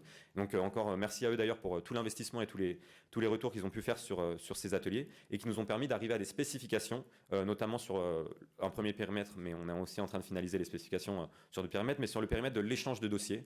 Donc c'est vraiment pouvoir envoyer tout son dossier médical au SAMU, à un SAMU limitrophe notamment. Et donc sur ce périmètre-là, on a des travaux en cours très avancés avec Appligos et le SAMU pilote 78, Scriptal au 95 et Bison au 09, avec des tests qui ont pu être faits directement entre l'éditeur et nous sur mai, des tests entre les deux éditeurs pour Scriptal et Appligos qui ont été faits toute fin mai, et on a une deuxième série de tests qui arrive mi-juin. Et l'objectif après, c'est pour ces SAMU pilotes sur fin juin de pouvoir faire des tests pilotes dans les SAMU en fait, et après envisager du coup la mise en production et le déploiement plus massif pour les éditeurs concernés. Et le dernier lien qu'on est en train de travailler, qui a été accéléré suite au retard du lien 15 Nexis, c'est le lien 15 SMUR RPIS, donc le lien avec les tablettes de LRM et la remontée du RPIS, donc résumé patient d'intervention SMUR, les statistiques et le pilotage de ce SMUR, vers les ORU. Donc ça, les spécifications sont en cours. On vise une publication des spécifications finalisées au T3, sachant qu'on a déjà publié 2 versions qu'on met en concertation avec l'écosystème à chaque fois, donc les éditeurs, les SAMU, pour des retours et améliorer du coup les versions au fur et à mesure. Et l'objectif après, c'est de lancer du coup la même chose, des tests avec dans les SAMU pilotes avec les éditeurs concernés sur le 4e trimestre de 2024. Et après, comme ça a été dit précédemment, il y a d'autres liens, notamment avec le SI SAMU sur la partie portail et bloc-notes qui sont envisagés, des liens sur la partie gestion de crise avec Bison, Mencorn, qui m'a bien sûr le SI SAMU, et le lien aussi avec SICAP. Mais ça, c'est des liens qu'on n'a pas encore lancés. Pour l'instant, on se focalise vraiment sur les 3 premiers liens, avec comme objectif de les faire réaliser aussi avec les éditeurs de LRM et de les mettre en place dans les SAMU pour valider le bon fonctionnement et l'intérêt sur ces liens avant de les étendre sur d'autres périmètres. Voilà. Ça conclut cette partie-là. Ça, je pense qu'on ne va pas passer là. C'était les pilotes. Bon, merci beaucoup pour ces présentations très claires. C'est quand même un enjeu fondamental et on peut évidemment que remercier l'Agence du numérique en santé pour tous les efforts qui sont faits et tout le travail qui est fait auprès des urgentistes aujourd'hui. Quand même à l'heure de la mondialisation, de penser que nos établissements, que nos départements, que nos SAMU, qui sont quand même la base aujourd'hui de la protection du système de santé, quand même, sont pas interconnectés, ne peuvent pas se parler, ne peuvent pas s'entraider. C'est quand même sidérant et c'est vraiment dommage.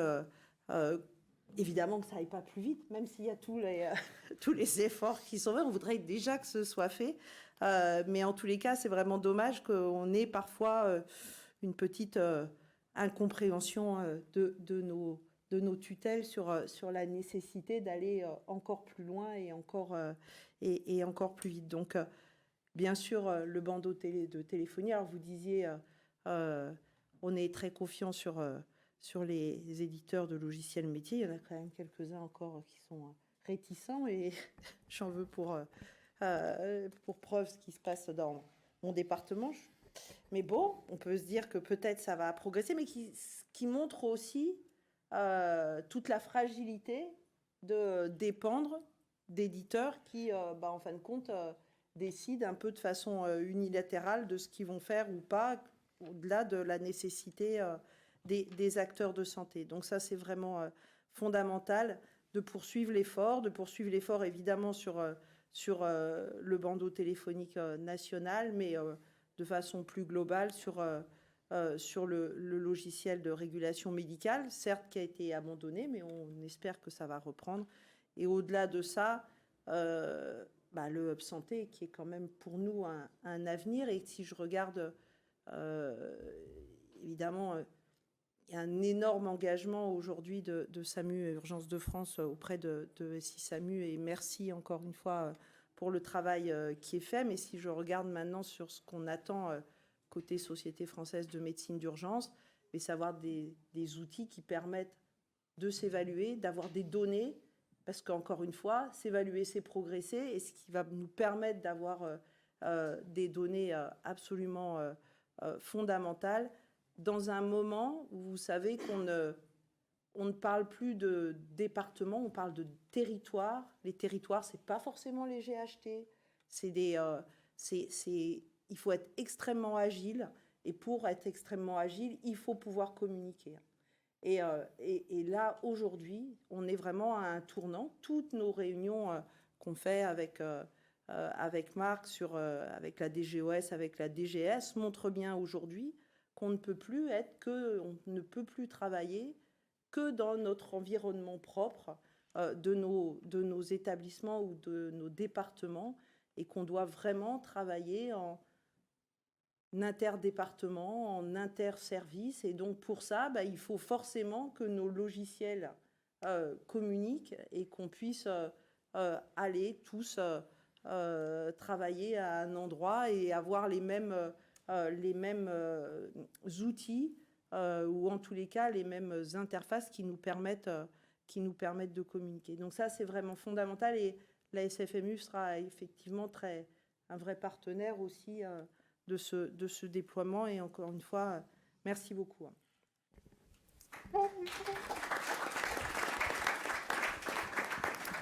Merci Sandrine. Alors vous savez combien le métier a un attachement profond à ce programme, avec tous les aléas qu'on a pu rencontrer, et je ne reviendrai pas dessus. Alors notre attachement, et je tiens à le saluer, commence par la présence de Marc Giroux ici, dans la salle, qui a été un des premiers porteurs du métier autour de ce programme national. C'est extraordinaire. La deuxième chose que je voulais dire, c'était vous remercier pour le travail qui était accompli, parce que tous les ans, on fait ce travail-là au Congrès Urgence, et ils nous montrent leur feuille de route, et tous les ans, on fait le bilan de cette feuille de route. Je trouve que c'est un exercice qui est intéressant et qui est important, parce que vous avez fait ce qui avait été commandé, vous avez fait ce que vous aviez annoncé, et vous avez été plus loin. Voilà. Donc moi, je veux vous remercier, parce que, étant utilisateur au quotidien de l'ensemble de vos outils, ça a véritablement du sens pour les professionnels que nous sommes, et avec les difficultés qu'on rencontre dans nos métiers aujourd'hui. Je regrette profondément l'absence d'un partenaire essentiel dans la salle, la DGOS. Voilà. Qui symbolise sans aucun doute le mal-être qui existe aujourd'hui autour du programme. Je vis très mal l'ascenseur émotionnel des années plus et des années moins. Je ne sais plus où me positionner là, donc j'ai entendu les messages que vous nous avez passés sur le résultat de cet audit.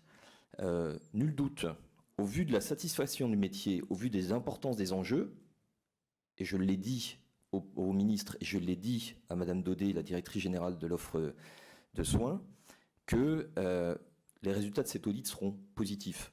Voilà, je le dis. Et s'ils ne l'étaient pas, le métier sera rappelé que nous sommes dans un illogisme profond. Alors oui, ça coûte de l'argent, sans aucun doute, ça, il n'y a pas de souci là-dessus. Peut-être que ça a coûté trop d'argent, on va pas revenir, mais on ne calcule pas ce que ça coûte de ne pas avoir été jusqu'au bout. Parce que tous les établissements, tous les jours, mettent des milliers d'euros, des centaines de milliers d'euros, qui finissent par faire des millions, pour arriver à faire ce qu'on aurait dû faire avec le programme s'il avait été jusqu'au bout. On ne va pas revenir sur le passé. En tous les cas, une satisfaction. Le bloc-notes aujourd'hui nous permet d'avoir de la résilience quand nos logiciels de régulation médicale tombent en panne. Et moi, j'en suis l'utilisateur et on en est satisfait. Les outils SSE, on en a parlé. C'est devenu véritablement un besoin essentiel dans la gestion de crise. Le Covid nous l'a montré, mais toute la suite nous montre au quotidien qu'on a besoin de travailler en interdépartementalité, en interzonal et au niveau national. Et aujourd'hui, c'est le seul outil qui le permet et il faut continuer à travailler dessus. Tu n'as pas trop insisté sur la bibliothèque. Mais alors ça paraît banal, hein, mais aujourd'hui on a un outil qui permet de stocker du document et qui permet de partager du document en inter-SAMU. Là aussi, on ne travaille plus tout seul en silo, on travaille avec notre région et on a la possibilité d'avoir des documents qui sont en partage dynamique, où chacun peut venir alimenter. Pour exemple, en Grand Est, on a un document aujourd'hui qu'on partage sur la carence de fonctionnement des filières d'urgence qui permet bien à un département de regarder ce qui se passe juste à côté de son limite départementale, là où il oriente également des patients. Donc c'est aussi un élément important. La régulation à distance, qui est un outil qui a été déployé cette année, permet aujourd'hui véritablement d'avoir un environnement strictement identique à distance de la salle de régulation. Et vous voyez bien ce que ça veut dire. Ça veut dire que votre salle de régulation tombe en rideau, vous êtes en capacité de reconstituer la salle de régulation à distance. Vos médecins régulateurs, s'il le fallait, peuvent travailler à distance. Et nous avons mis cette salle de régulation dans un véhicule mobile qui nous permet de faire la gestion de crise avec exactement le même environnement technique. Et vous voyez ce que ça veut dire en termes d'agilité et de mobilité. Un point qui est également passé un petit peu en silence, la migration. Voilà, parce que quand on fait des grandes opérations techniques, on s'est tous gueulés quand ça ne marche pas. Alors on avait tous un petit peu peur, hein, parce que bon, passer d'un opérateur à l'autre en plein milieu de la nuit, ça ne nous rassurait pas. On en a parlé la veille, l'avant-veille, etc. Ça s'est passé, et ça s'est bien passé, et ça a redémarré. Et je ne dis pas que ça a été transparent, mais en tous les cas, ça s'est fait dans le timing, avec 10 SAMU connectés et qui ont travaillé pendant toute cette période-là. Donc là aussi, c'est remarquable. Alors, je ne suis pas là pour faire que des éloges, parce qu'évidemment, il y a des pannes, machin, enfin, on en a un petit peu parlé aussi, mais néanmoins, je veux dire, ça montre la robustesse du programme aujourd'hui. Je vais m'arrêter là, juste pour dire que, avec l'absence de la DGOS, j'aurais pas pu leur dire, mais je vais leur répéter, parce qu'on l'a un petit peu abordé hier quand on les a rencontrés, on a besoin de perspectives d'avenir. Donc, on va attendre patiemment les résultats et les décisions qui seront consécutives à l'audit. Mais on a besoin de perspectives d'avenir sur le programme de manière globale. Il y a des tas de SAMU qui sont dans l'attente aujourd'hui, à qui on leur a promis le déploiement et ils ne savent plus. Donc on a besoin de savoir à quel rythme on va continuer et on a besoin d'avoir une perspective avec une vraie feuille de route qui n'est pas une feuille de route qui s'inscrit sur une année. Donc moi j'ai demandé hier à Madame Daudet, je veux qu'on rétablisse les comités de pilotage tels qu'ils étaient prévus, avec la présence du métier autour de la table, pour pouvoir partager ces éléments-là et être dans une vraie stratégie, celle dont on a besoin pour nos systèmes d'information. Et Sandrine a rappelé l'importance que ça pouvait avoir. Et on a besoin de continuer à sécuriser cette trajectoire de déploiement, de reparler d'OTN aussi, parce qu'avec le passage sous IP, il y a des choses qui sont en train de se passer dans le département, et peut-être qu'on va repasser dans un autre sens une fois qu'on va redéployer le bandeau chez eux, si c'était le cas. Et puis d'accompagner chacun des établissements dans la trajectoire de parcours des infrastructures communes. C'est-à-dire de permettre effectivement la mise en place de ces plateformes virtuelles. Alors on ne s'est pas trop épanché dessus, mais c'est un vrai sujet technique qui va permettre d'aller beaucoup plus vite et puis d'être dans une vraie résilience quand il y a des difficultés. Voilà, en tous les cas, moi c'était ce que je voulais dire, donc je vous renouvelle en tous les cas mes félicitations parce qu'il y a une vraie... on a un outil aujourd'hui qui est ultra performant et qui n'est égalé par aucun autre outil. Je ne parle pas que du portail, mais bien évidemment également du bandeau.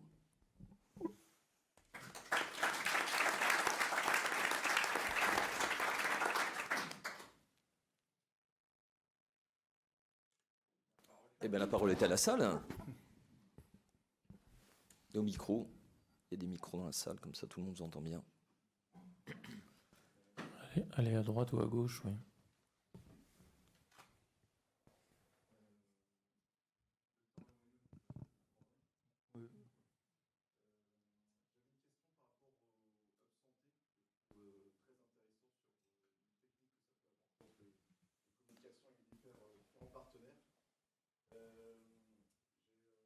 Pas vu du coup partenaire aussi essentiel du SAMU qui est les urgences. Est-ce qu'il y a une réflexion pour l'avenir, pour une communication justement de toutes ces données, ces informations avec des logiciels d'urgence pour une prise de décision? C'est une très bonne question. Et oui, c'est un périmètre sur lequel on réfléchit et qu'on a envisagé pour la suite. Après, c'est beaucoup plus gros aussi parce qu'on commence déjà à toucher beaucoup plus d'établissements, beaucoup plus d'éditeurs. Et dans un périmètre pas limité stricto sensus au SAMU en fait. Donc c'est aussi un autre écosystème. Donc du coup, ça va arriver, si tout se passe bien, mais ça va arriver un peu plus tard. C'est plutôt en deuxième volet. Mais oui, après, c'est le but de faire le service d'accueil des urgences et pouvoir envoyer tout le dossier du SAMU.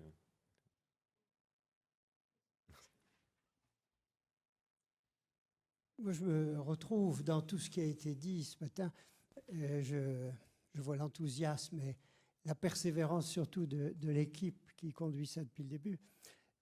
Je me retrouve aussi parfaitement dans ce qu'ont dit Sandrine et Marc, qui quand même, peut-être avec un mot un peu plus rude que ce qu'ils ont dit, s'expriment dans une frustration profonde. Nous avons deux choses extraordinaires. Celle qu'on a vue ce matin, là, à savoir cet outil, cette intelligence, cette industrie, cette coopération, cette ouverture d'esprit, enfin, tout ceci qui produit des résultats, qui avance. Bon. Et nous avons autre chose d'extraordinaire. Nous avons un système unique au monde qui est la régulation médicale telle qu'elle est organisée.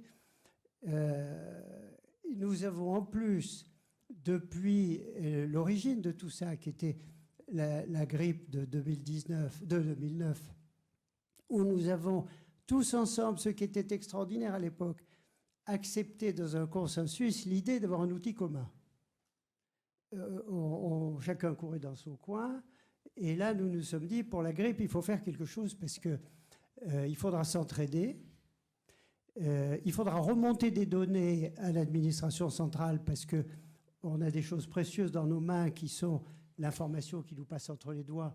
Et on se doutait bien que pour la grippe qui n'est pas arrivée en 2009, enfin, on préparait tout ça. On se disait qu'il fallait remonter toutes ces informations et donc les avoir sous un mode homogène, disons. Et puis on avait envie, parce que la Société française de médecine d'urgence nous poussait à cela, de faire des publications. On a un matériau extraordinaire. Adné l'a montré hier sur le bilan, disons, de ces années de construction de l'aide médicale urgence en France. On a un outil extraordinaire. On l'utilise d'ailleurs assez bien pour faire des publications sur le plan technique, SMUR, etc., mais pas du tout sur celui de la réponse téléphonique, la régulation médicale. C'est incroyable. Alors, en un mot, donc, ce que je ressens aujourd'hui, en plus de l'admiration éternelle et puis continue vis-à-vis des promoteurs de tout ceci, c'est dommage. Voilà, c'est ce côté frustrant. Ça fait 15 ans qu'on est là-dessus et on n'en sort rien. Et en plus, c'est décevant parce que, bon, on nous parle d'un rêve, Madame la directrice. Enfin, 15 ans après, on rêve encore. Bon, c'est long. Et ce qui est navrant, c'est que le rêve a été au moins ébréché, sinon complètement brisé, parce qu'il reste des choses. Quand on a renoncé à ce logiciel de régulation médicale commun, que la profession attendait, que la profession acceptait, ce qui est assez rare d'ailleurs qu'une profession accepte de s'unir à ce degré-là, on l'a plus, on n'a même plus ce rêve-là.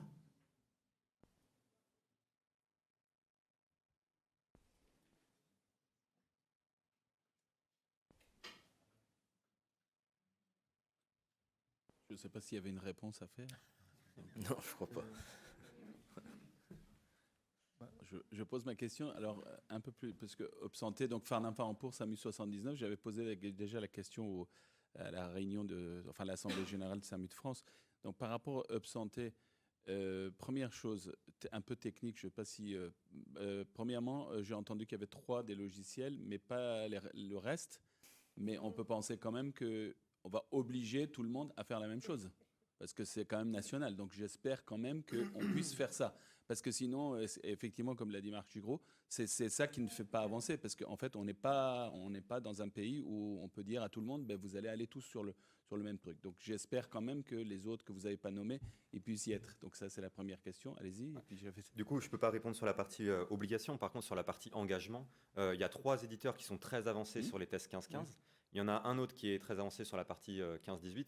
Et les 2 derniers, donc du coup, en fait, c'est Appligo Scriptal et Bison qui sont très avancés sur les tests 15-15. Inetum très avancé sur la partie 15-18. Ramu, on avait beaucoup avancé ensemble sur la partie 15-15, mais là, il y a beaucoup de charges côté grade. Et donc, du coup, c'est un peu plus en pause, mais on a quand même des travaux très avancés. Et le dernier, du coup, Exos, on est en discussion assez avancée et ça pourrait commencer sur le mois de juin. Donc, même sans obligation, il y a quand même un engagement assez fort des éditeurs. Ça, c'est sur la partie LRM. Et sur la partie tablette, tous les éditeurs sont très forts. Alors, justement, la partie tablette. Je voulais savoir si, par exemple, moi, dans mon SAMU, si j'ai une tablette qui est autre et qui, finalement, j'étais en train de travailler pour qu'il s'interface avec Appli SAMU et que c'est toujours en cours. Mais si demain, je change de LRM et que, finalement, je suis obligé aussi de changer ma tablette, est-ce que, finalement, je peux garder la tablette qui pourrait, effectivement, par le biais de UpSanté, arriver au LRM? C'est exactement ça. C'était une des premières slides. En fait, c'était vraiment ça, c'est la situation historique, on va dire. En fait, dès que vous changez les logiciels, vous devez recommander les liens, ou alors vous ne pouvez pas changer les logiciels.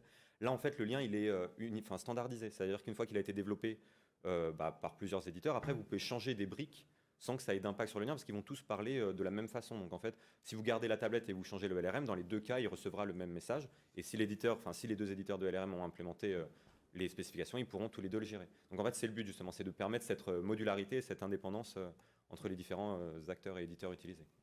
Et donc du coup, dans UpSanté, est-ce qu'on peut prévoir aussi le fait d'être connecté au registre? Puisqu'en fait, quand je fais un dossier SMUR, je parle de React, je suis obligé d'aller de nouveau refaire un autre dossier. Et en fait, c'est des surconsommations et donc on n'est pas exhaustif. Est-ce qu'on ne pourrait pas imaginer qu'on puisse envoyer ce dossier-là directement dans ces dossiers, dans ces registres-là, puisque ça permet en fait d'améliorer notre exhaustivité sur ces données-là? Est-ce que ça, c'est un truc qui est prévu? Alors, il y a des solutions tablettes qui alimentent directement les registres. Oui, je sais, mais pour les autres, c'est pour ça. Le sujet, c'est plutôt d'identifier qui doit être un utilisateur du hub. Et donc, il y a la problématique des ORU. Le RPIS va passer par le hub pour en fait alimenter les ORU, Santé publique France, la TIH. Et donc, c'est que ces entités s'abonnent au hub pour être destinataires des objets. Donc, mais il faut que ces entités remontent à la tutelle, à la DGOS, par exemple, qu'elles souhaitent se connecter au hub santé, pour ensuite être destinataires du flux qui va passer par le hub. Et donc, typiquement, les registres, nous, on n'a pas encore abordé ce sujet-là parce qu'on n'a pas eu et donc l'expression de la demande métier va porter ça pour qu'on vous oriente, etc. Donc, tu me parles de React, mais si React a un registre, et il y a la même chose sur les hélicos, sur le registre des hélicos, mais aujourd'hui, la perspective, c'est de se connecter au hub. Tout l'écosystème, parce que là, tu as parlé des centres antipoison, mais voilà, il y a différents... le passage, la clé unique, l'interop, en fait, passe par le hub.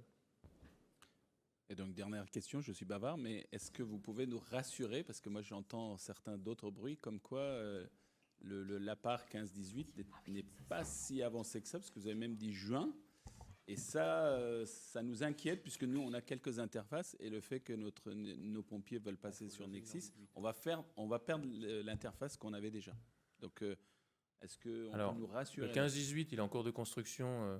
Effectivement, il y a des choses, des travaux avancés. Je veux le dire moins politique correct que toi. En fait, Nexis, c'est comme tous les projets. Vous savez que c'est l'enfer, l'informatique. Le développement, c'est l'enfer. Et donc, ça prend plus de temps que prévu. Donc, c'est pavé, on avance, etc. Donc, ils rencontrent des difficultés légitimes. Et donc, aujourd'hui, ils sont centrés sur leur difficulté qui est il faut passer en prod les SDIS. Évidemment. Sinon, ça ne sert à rien de faire l'interop s'il n'y a pas de SDIS. Et donc, ils sont concentrés là-dessus, je crois. Et donc, c'est pour ça que, habilement, le hub s'est réorienté sur des choses. Et donc, c'est pour ça, le SMUR, tout ça, le 15-15, ça a avancé plus vite. La connexion 15-18 par le hub santé, c'est uniquement Nexis. Ce n'est pas les logiciels Je sais, actuels. je sais. Oui, Et donc, la trajectoire de déploiement, elle est liée à l'arrivée dans les SDIS de Nexis. Donc, tant que ton SDIS n'a pas migré sur Nexis, c'est les liens actuels qu'il faut maintenir par la porte ou par la fenêtre, et avec l'arrivée de Nexis. Et donc, c'est ceux qui ont des liens 15-18. Et c'est pour ça que le 44 est sur la trajectoire. C'est qu'on est le premier SDIS, c'est le premier département où un SDIS a un lien 15-18 opérationnel. Et c'est pour ça qu'après, il y a Versailles, par exemple, pour Appligos. Mais c'est vraiment la trajectoire de mise en service de Nexis qui va nous cranter la mise en place du 15-18. Et sur la partie spécification, en fait, c'est pas en retard, ça a déjà été fait, co-construit avec Nexis et l'écosystème. Sur la partie implémentation, en fait, on a fait implémenter qu'aux éditeurs concernés prochainement, donc c'est pour ça qu'il n'y a plus que Inetum. Et en fait, les modèles de données sont aussi assez proches. Donc, c'est-à-dire que les éditeurs qui travaillent sur du 15-15, les données qu'ils vont utiliser dans ce cadre-là sont assez proches du modèle qu'on utilise pour le 15-18. On a essayé de rester cohérent pour limiter leurs travaux. Et donc, du coup, ils peuvent aussi rebifurquer assez vite. Donc, en fait, les retards et la raison pour laquelle on a repoussé ce lien, c'est pas tellement que les éditeurs avancent pas ou que le lien n'est pas spécifié. C'est exactement comme le disait Frédéric, c'est qu'on est adhérent au déploiement de Nexis, en fait. D'accord. Et juste une petite précision par rapport à ça. Nous, quand on a fait notre interface, donc appli SAMU avec Sistel, du coup, chez les pompiers, en fait, on a choisi quelques lignes qui sont en interconnexion. Ce n'est pas l'ensemble de notre LRM. Donc là, par le biais Santé, ça sera pareil. On pourra choisir les données qui... Alors après, nous, on fournit un modèle de données où on dit que les éditeurs peuvent faire passer ces données-là. Si vous, après, vous voulez être plus restrictif, c'est à voir avec votre éditeur et lui dire de ne pas envoyer tel champ ou tel champ. Et il remplit. En fait, c'est un moule. Il peut y remplir après ce qu'il veut. Donc. Merci beaucoup. Je voulais juste rajouter un mot sur la problématique des liens entre les éditeurs et le hub. Il est complètement anormal que certains éditeurs refusent de rentrer dans cette dynamique. C'est une dynamique qui est nationale, qui est, on l'a dit, indispensable. Moi, je considère que si les éditeurs s'opposent, c'est une forme de hold-up commercial. Ils ne sont pas propriétaires de la donnée. Ce sont les établissements de santé qui sont propriétaires de la donnée. Donc, si vous êtes en difficulté avec vos éditeurs, que ce soit de tablettes ou de logiciels de régulation, il faut leur dire que vous êtes mécontent, il faut leur dire que c'est pas normal, et il faut le faire remonter à vos ARS et à la DGOS. Il faut que les choses avancent. On n'est plus, enfin, Sandrine le disait tout à l'heure, elle a dû s'absenter et je me charge de l'excuser auprès de vous. On est en 2024 et on a besoin de cette circulation d'informations. On ne peut pas faire autrement. Donc il faut absolument, là maintenant, qu'on y arrive. On a la chance d'avoir un tuyau dans lequel les données vont pouvoir circuler, mais maintenant il faut que tout le monde puisse se brancher.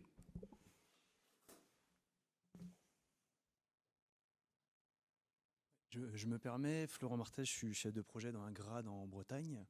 On travaille, nous, principalement sur des logiques de marché, justement. Et je rebondis sur ce que vous venez de dire. On serait très intéressé, pour le coup, de pouvoir intégrer dans nos CCTP, donc nos cahiers des charges d'analyse de tous ces outils-là, des briques déjà préécrites par l'ANS, notamment pour le hub. Parce que là, j'entends des relations avec le RPIS qui vont être de plus en plus importantes, sur lesquels il faudrait que nous, dans nos marchés, on le prévoit dès le départ. On est quand même sur des marchés de 4 à 6 ans. C'est quand même assez long. Et on a des éditeurs, même si pour notre paroisse, on a des éditeurs qui travaillent bien avec vous, c'est quand même très compliqué de leur imposer des choses. Exactement ce que vous venez de dire. Si c'était dans les cahiers des charges, on aurait beaucoup plus de poids. Parce que là, pour le coup, on l'imposerait dès le départ. Il n'y aurait pas de remise en cause possible. Et juste un point qui est très important, on l'a observé par rapport à tout ce que vous avez fait en termes d'interconnexion, vos capacités de négociation sont autrement plus importantes que les nôtres. Et on a quand même des coûts qui sont presque 10 fois moins importants quand vous mettez le nez dedans que lorsque les régions sont toutes seules pour les faire. Ça, je pense que ça serait vraiment important qu'on puisse travailler là-dessus ensemble. Alors, plusieurs éléments de réponse. Le premier, c'est que ça dépend du cahier des charges. Par exemple, l'Occitanie, il faut vous rapprocher d'eux. Ils ont mis des choses dans leur cahier des charges assez structurantes, ce qui fait que le choix des éditeurs a été très guidé par ce cahier des charges. Et ça repose sur des instructions claires données par la DGOS à l'époque. Par exemple, c'était que les LRM soient interconnectés au bandeau de communication, où là, il y a une instruction DGOS très claire sur le sujet. Pour ce qui est de l'interconnexion au Hub Santé, puisque vous comprenez, il s'agit en fait de se connecter au Hub Santé, aujourd'hui, les specs d'interface, elles sont disponibles sur le site web de l'ANS.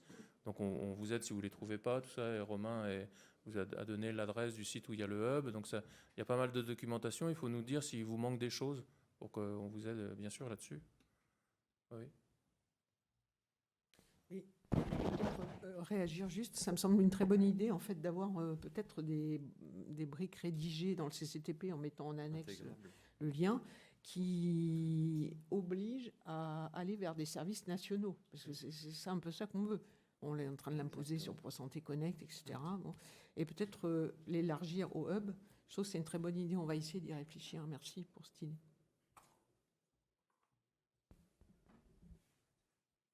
Est-ce qu'il y a encore des questions? On est arrivé au bout. Bien, écoutez, merci à tous et puis bonne fin de congrès.